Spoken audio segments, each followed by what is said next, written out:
สบายดีบ่มีเวียกแล้วก็ล่มสาวโอ้บ่ธรรมดาบ่มีเวียกแล้วก็ล่มสาวสงสัยสิว่างหลายโพดจึงมีเวลาล่มสาวหลาย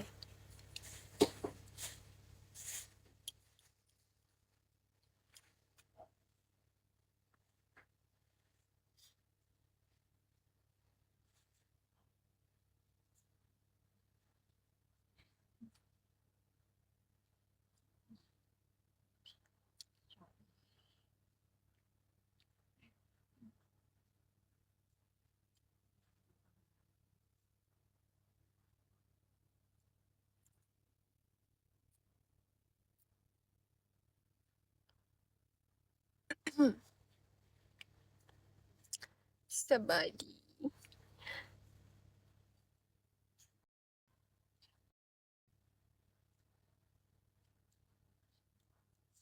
ติ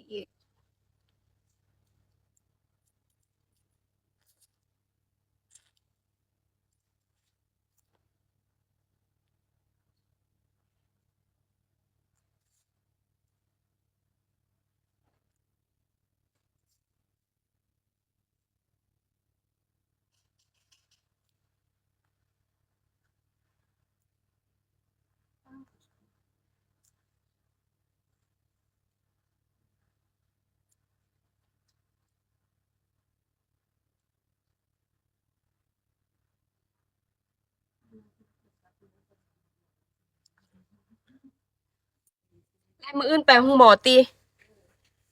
ว่าที่ชวนไปคาเฟนายแหละ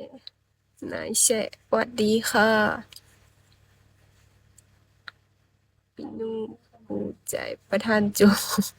เมื่อวานนี้สาวตัวคอยว่าสิไลฟ์ตอนดึกก็บ่เห็นไลฟ์เครียดล่ะ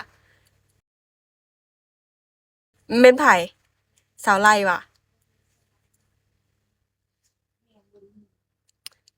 ตาสบายดีฮะแม่นประธานโจ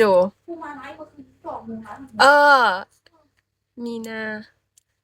สบายดีสาวไล่ตัวอ้าวสาวไล่จนฮอดดึกพุ่นละบ่เมื่อคืนนี้น่ะเจ้าบ่ไปอีกแล้วไล่ตอน12 โมงหา1 โมงสิบ่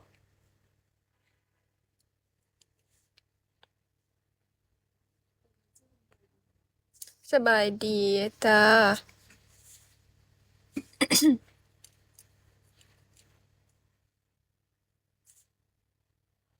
ถ้าแต่11 โมงแล้วอะ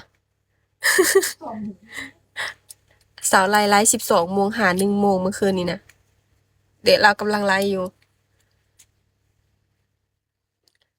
สบายดีบี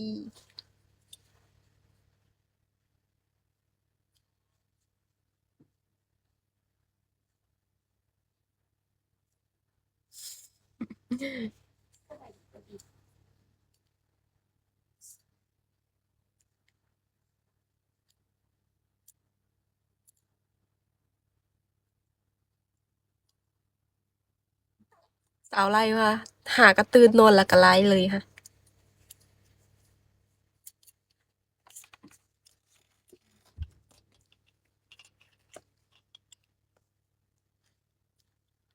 สบายดี